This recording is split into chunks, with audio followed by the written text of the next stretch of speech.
આ છે આણંદનો જાદુઈ લાઇટનો થાંભલો.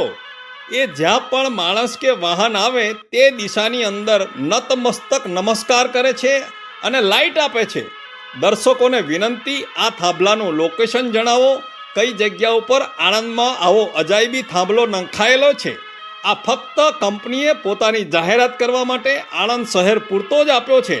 જો લોકોને પસંદ પડશે તો આખા કરમસદ આણંદ મહાનગરપાલિકાના તમામ વિસ્તારોમાં આવી લાઇટો નાખવામાં આવશે. આ હાલ પ્લાસ્ટિકના બમ્પ અને સ્પ્રિંગ રોલની જેમ જ ટેસ્ટિંગમાં નંખાયેલો છે, જેથી દરેકે આ થાંભલા વિશે પોતાના મંતવ્ય મોકલવા. મસ્કરીની પણ મિત્રો એક હદ હોય છે. અહીંના અમલદારોની મસ્કરી થઈ રહી છે કે નાગરિકોની તે પણ સમજમાં નથી આવતું, પરંતુ આ એક મસ્કરી તો ચોક્કસ છે. પૈસાનો બેફામ બગાડ થઈ રહ્યો છે. કરમસદ આણંદ મહાનગરપાલિકાએ આણંદ શહેરને એક 5 સ્ટાર હોટલ કરતાં પણ વધારે સુંદર બનાવવાની કોશિશ તો કરી છે, પરંતુ તેનું પરિણામ લાંબા ગાળે શૂન્ય છે, જેનાથી નાગરિકોને સગવડ અધૂરી રહી જાય છે અને સરકારની તિજોરીનું તળિયા ઝાટક થઈ ગયું છે. માટે જ આ જ ખર્ચમાંથી અહીંના એન્જિનિયરો, અમલદારો, વહીવટદારો અને ચૂંટાઈને આવેલા નવા નક્કોર મેમ્બરોને આવી આખી ટીમને 1 મહિના માટે વિદેશની યાત્રા કરાવવા જેવી છે. તેમને ખબર પડે કે ખર્ચની સામે વળતર નાગરિકોને કેવું મળે છે.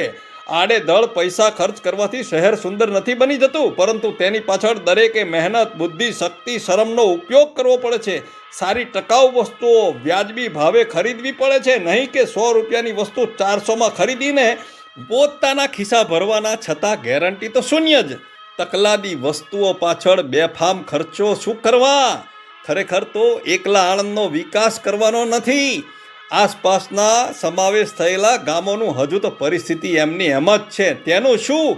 નાગરિકો ઊંઘમાં છે. બોલવાની કે પ્રશ્ન પૂછવાની શક્તિ ખતમ થઈ ગઈ છે કે તેના જ કારણે ભ્રષ્ટાચાર વધી ગયો છે. આપનો હરીશ બ્રહ્મભટ્ટ. વંદે માતરમ. ભારત માતા કી જય.